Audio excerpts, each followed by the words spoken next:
Good morning, students. Today we'll start third chapter of geography, that is our changing Earth. So there are so many factors which are responsible for changes in on the Earth's surface. As you all know that lithosphere is the hard top layer of the Earth. Lithosphere is broken into number of plates known as lithospheric plates. So, what are these lithospheric plates? The Earth crust consists of several large and small, rigid, irregularly shaped plates, slabs which carry continents and the ocean floor. जो earth crust है उस वो बहुत सारी छोटी बड़ी plates में divided है जो जिसके ऊपर हम कॉन्टिनेंट्स हैं जिस पे हम रहते हैं, लैंड मास है, और ocean floors are also part of these lithospheric plates. So you will be surprised to know that these plates move around very slowly, just a few millimeters each year. This is because of the movement of the molten magma inside the earth. The molten magma inside the earth moves in a circular manner. The movement of these plates causes changes on the surface of the earth. Look at this diagram. In this map, the tectonic plates are the section of Earth's lithosphere that float on the molten activities of the mantle. तो इस map में इन्होंने different boundaries दी हुई है, ये different plates में divided है हमारा लिथोस्फेयर। तो ये अलग अलग प्लेट्स हैं, छोटी छोटी प्लेट्स हैं जिसमें ये अर्थ डिवाइडेड है। तो इस तरह से इनकी बाउंड्रीज दी और ये ऊपर इन प्लेट्स में जो मूवमेंट्स होते हैं they are responsible for changes on the surface of the earth. Then earth's movements are divided on the basis of forces which cause them. The forces which act in the interior of the earth are called endogenic forces. तो अर्थ की दो तरह की movements होती हैं। First endogenic, जो अर्थ के inside interior of the earth होती है, अंदर, तो उन्हें एंडोजेनिक फोर्सेस बोलते हैं। And the exogenic forces that work on the surface of the earth, जो अर्थ के ऊपर जो काम करती हैं उसे बोलते हैं एक्सोजेनिक फोर्सेस। तो एंडोजेनिक जो इनसाइड द अर्थ है दे आर सडन फोर्सेस, जैसे सडन अचानक होते हैं, जैसे अर्थक्वेक, वॉल्केनोज, लैंडस्लाइड्स। डायस्ट्रॉफिक होती हैं स्लो प्रोसेस में, बिल्डिंग ऑफ माउंटेन्स की, धीरे धीरे माउंटेन्स सडन नहीं बनते हैं, वो बहुत टाइम के बाद। तो ये माउंटेन्स की जो प्रोसेस होती है ये भी इंटीरियर ऑफ द अर्थ कुछ एक्टिविटीज़ होती है, मूवमेंट, जिनकी वजह से आउटर सरफेस में हमें ये एक्टिविटीज़ दिखती हैं। तो एक्सोजेनिक जो अर्थ के ऊपर इरोजन और डिपोजिशनल वर्क होता है by the river, wind, sea wave, glaciers, तो वो हम पढ़ेंगे इसमें। तो they are responsible for changes on the earth's surface. Then first is volcano. Volcano is a sudden movement, endogenic movement of the earth. They cause mass destruction on the surface of the earth. So volcano is a vent in the earth crust through which molten magma comes out, erupts suddenly. So look at this diagram. Vent is given there. It is like a pipe through which molten magma is coming out. Sometimes it's gradual flows, other times it erupts in a violent explosion. तो कभी कभी ये धीरे धीरे निकलता रहता है molten magma, और कभी ये एक तरह ब्लास्ट की तरह, न्यूक्लियर ब्लास्ट जैसे वेपन होता है उस तरह से ब्लास्ट होता है वॉल्केनो। तो ये जो बाउंड्रीज हमने देखी यहाँ पे प्लेट्स, ये जो प्लेट्स की, तो यहाँ से ये क्रैक्स होते हैं, यहाँ से वॉल्केनोज जो होते हैं वहाँ से lava it comes out. Then look at this is a snowbound mountain. लेकिन यहाँ से जब इंटीरियर ऑफ द अर्थ जब मैग्मा निकलता है तो इस तरह से ब्लास्ट होता है आइस सी माउंटेन्स के ऊपर भी। Then earthquake. It is also a sudden movement of the earth. When the lithospheric plates move, the surface of the earth vibrates. तो ये जो प्लेट्स हैं इनकी ये जब मूव करती हैं तो जब सडन वाइब्रेशन होती है तो उसे अर्थक्वेक बोलते हैं। Then focus and epicentre. तो focus, look at this diagram, focus is there it is the place where the earthquake occurs. It is the origin of the seismic energy. तो जहाँ पे ये plates interior of the earth जो जहाँ पे टकराती हैं, जहाँ से वाइब्रेशन होती है, तो इंटीरियर ऑफ द अर्थ इसको फोकस बोला जाता है। और जो ऊपर वाला अर्थ के ऊपर जो पॉइंट होता है फोकस के बिल्कुल ऊपर जो अर्थ है, सरफेस ऑफ द अर्थ, उसे हम एपिसेंटर बोलते हैं। तो vibration travel outwards from the epicentre as waves. तो यहाँ से एपिसेंटर मेन होता है जहाँ पे ज़्यादा मास डिस्ट्रक्शन होती है, और उसके बाद ये बाहर की ओर ये वेव्स ट्रेवल करती हैं, दूर दूर तक वाइब्रेशन होती है अर्थक्वेक जब होता है।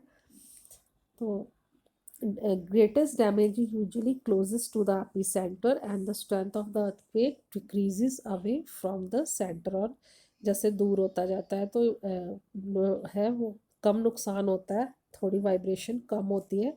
लेकिन एपिसेंटर आपने न्यूज़ में सुना होगा, जैसे वो बताते हैं कि यहाँ पे अर्थक्वेक हुआ है और एपिसेंटर दिल्ली है, एपिसेंटर पीओके है, कि मतलब कि वहाँ पे मेन फोकस पॉइंट जो है अर्थ के नीचे वहाँ पे है, और उस दिल्ली या पीओके में अर्थक्वेक जो हुआ है वहाँ पे मेन एपिसेंटर वो था, वहाँ पे ज़्यादा डिस्ट्रक्शन हुई है और इर्द गिर्द के एरिया में कम डिस्ट्रक्शन हुई है। Then earthquake is measured by the machine, it is known as seismograph. Then magnitude of earthquake is measured on a scale which is known as Richter scale. Reasons responsible for formation of landforms. तो ये landforms में जो changes होते हैं उसके क्या reasons हैं? Weathering and erosion, breaking up of rocks on the earth surface. जो रॉक्स छोटी छोटी टूट के गिरती रहती हैं अर्थ सरफेस पे, उसे हम वेदरिंग बोलते हैं। And when these pieces are wearing away of the landscape by different agents like water, wind and ice। तो जब ये छोटे छोटे पीसीस जो रॉक्स के हैं या फिर और बहुत सारा मटेरियल है, सेडिमेंट्स हैं, ये पानी अपने साथ बहा के ले जाती है, विंड अपने साथ उड़ा के ले जाती है, आइस ग्लेशियर्स की वजह से जो इरोजन होता है, वियरिंग अवे होता है लैंडस्केप का, तो उसे हम इरोजन बोलते हैं। Then work of river, how river is responsible for this erosion और changing of the landscape, land earth के सरफेस पे क्या जो चेंजेस हैं वो रिवर कैसे लाती है। अब देखो वाटरफॉल्स आपने देखे होंगे, तो वाटरफॉल क्या है? Waterfall forms when the river tumbles at steep angle over very hard rocks और डाउन अ स्टीप वैली। तो जब बहुत जोर हार्ड रॉक से नीचे पानी गिरता है ज़ोर से, तो उसे हम वाटरफॉल बोलते हैं। बहुत ब्यूटीफुल सीन होते हैं जो हम देखने जाते हैं, जैसे मसूरी में कैंपटी वाटरफॉल है ना। तो इस तरह से वर्ल्ड में जो फेमस वाटरफॉल्स हैं, हाईएस्ट वाटरफॉल है वो है Angel Falls in Venezuela in South America. Then Niagara waterfall in Canada and USA के बॉर्डर पे है। देन विक्टोरिया फॉल जो border of Zambia and Zimbabwe in Africa. तो ये बड़े बड़े वाटरफॉल्स हैं वर्ल्ड में। तो ये रिवर का वर्क है, जो रिवर की वजह से ये वाटरफॉल्स बनते हैं। Then meanders, as the river enters the plain it twists and turn forming large band known as meanders। तो meanders देखो रिवर जब माउंटेन से आती है वो फास्ट स्पीड में आती है, लेकिन जब वो प्लेन एरियाज में एंटर करती है तो उसको जहाँ जगह मिलती है वो उसी साइड चलती जाती है। तो लुक एट दिस डायग्राम, इस तरह से वो टर्न और बैंड्स बनाती है जिसको meanders बोला जाता है। फिर धीरे धीरे ये मेंढर्स ज़्यादा होते जाते हैं और जो इसका माउथ होता है रिवर से ये धीरे धीरे अलग होता जाता है। Look at this diagram. तो due to continuous erosion and deposition along the side of meanders, तो यहाँ पे ये अलग होता जा रहा है टर्न, और वहाँ पे डिपॉजिट माउथ पे इसके सेडिमेंट्स डिपॉजिट करती जाती है और ये सेपरेट हो जाती है। तो वो लूप बिल्कुल अलग हो जाता है। In due course of time meanders loop cuts of from the river and forms a cut off lake बन जाती है रिवर के साइड में, जिसे हम बोलते हैं oxbow lake. Then delta, the river approaches the sea, the speed of the flowing water decreases and river begins to break up into number of off streams called distributaries। तो जब river नीचे ocean में मिलने जाती है, सी की तरफ जाती जाती है, जो लो लेवल एरिया है, अर्थ पे सबसे ज़्यादा लो लेवल एरिया होता है जो ओशंस और सी का एरिया होता है, तो वहाँ पे ये नीचे की ओर ढलान की साइड जाती है, तो ये डिस्ट्रीब्यूट हो जाती है स्मॉल स्ट्रीम्स में, जैसे इस डायग्राम में है। तो ये अपने अलोंग साइड सेडिमेंट्स डिपॉजिट करती जाती है और ट्रायंगुलर शेप बन जाती है, जिसे डेल्टा बोला जाता है। डिस्ट्रीब्यूटरीज होती हैं जो इसके डिफरेंट पार्ट्स में ये डिवाइड हो जाती है, और फिर ये अपने अलग अलग माउस के थ्रू ये ओशन में एंटर करती है। तो अपने अलग अलग देखो यहाँ पे चैनल्स बने हुए हैं, तो जिसको हम बोलते हैं delta. Collection of sediments from all the mouths form the delta. फिर उसके बाद है work of sea waves. Sea waves जो है कि सी जो है उसकी वेव्स जो है वो किस तरह से इरोजनल वर्क करती हैं और अर्थ के सरफेस को कैसे चेंज करती हैं।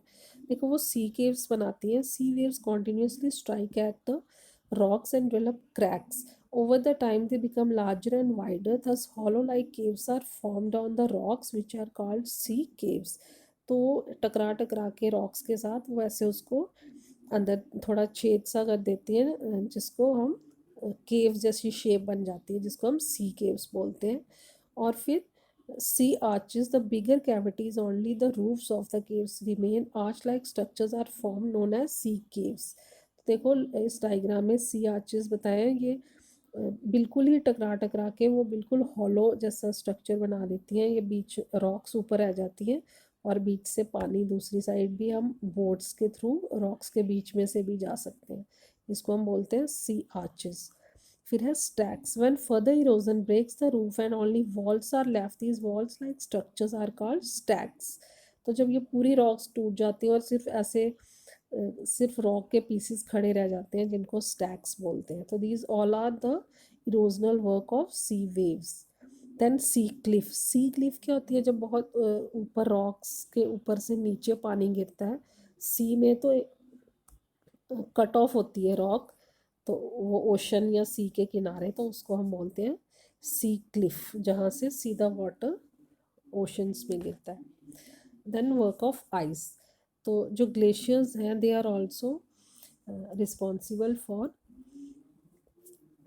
erosional work. So glaciers are the rivers of ice which do erode the landscape by bulldozing soil and stones to expose the solid rock below. तो धीरे धीरे जब ग्लेशियर्स दे स्टार्ट मूविंग, तो वो अपने साथ बहा के ले जाते हैं जो भी उनके रास्ते में फ्रेगमेंटेड रॉक स्पीसीज आते हैं, स्टोन्स आते हैं, तो अपने साथ बहा के ले जाते हैं। और ये जो डिपॉजिट्स होते हैं मेड बाय द ग्लेशियर्स, और जब ये डिपॉजिट करते हैं लॉन्ग साइड, अपने साइड में डिपॉजिट भी करते हैं, जब ये इरोड करते हैं तो कहीं ना कहीं वो डिपॉजिट्स भी होते हैं, तो उन डिपॉजिट्स को बोलते हैं हम मोरेन्स। तो फैक्ट दिया है, due to global warming 309 ton of ice melts annually. तो आपको पता है कि temperature of earth is increasing, तो उसकी वजह से जो ग्लेशियर्स हैं वो मेल्ट हो रहे हैं। तो वो 309 टन ऑफ आइस जो है हर साल मेल्ट हो रही है। Then work of winds. as you are looking at the picture, winds is the active agent of erosion and deposition in deserts. तो मशरूम जैसी रॉक स्ट्रक्चर्स बन जाते हैं डेजर्ट्स में। कैसे बनते हैं? When wind erodes the lower section of the rock more than the upper part, then rock likes mushrooms. Such rocks rock look like mushrooms. Such rocks have narrower base but wider top. तो ये wind जब fast चलती है तो नीचे की ओर ये rocks को इस तरह कट ऑफ करती रहती है, और ये नीचे से रॉक नैरो हो जाती है, ऊपर से वाइडर इसका बन जाती है, तो ये मशरूम जैसा स्ट्रक्चर बन जाता है रॉक्स का। इनको हम मशरूम रॉक्स बोलते हैं। ये हमें डेजर्ट्स में देखने को मिलती हैं। Then sand dunes. Sand dunes क्या होती है? छोटी छोटी पहाड़ियाँ होती हैं जो आपको सैंड्स की दिख जाएंगी डेजर्ट्स में। When the wind blows it lift and transport sand dunes to one place to another. तो जब हवा चलती है बहुत तेज डेजर्ट में, तो एक जगह से सैंड को अपने साथ ले जाती है और उसको ट्रांसपोर्ट करती है दूसरी जगह पे, जहाँ पे हवा रुकती है वहाँ पे वो वहीं पे डिपॉजिट हो जाती है, और sand falls and get deposited in low hill like structure. तो छोटी छोटी पहाड़ियाँ बन जाती हैं स्ट्रक्चर्स जैसे, जिसको हम बोलते हैं sand dunes. Then you have to do this activity yourself, कि आपने बताना है कि meanders कहाँ बनते हैं, और delta ox bow lake distributaries flood plains and waterfall. ये आपने कॉलम्स फिल करने हैं, डू दिस एक्टिविटी योरसेल्फ।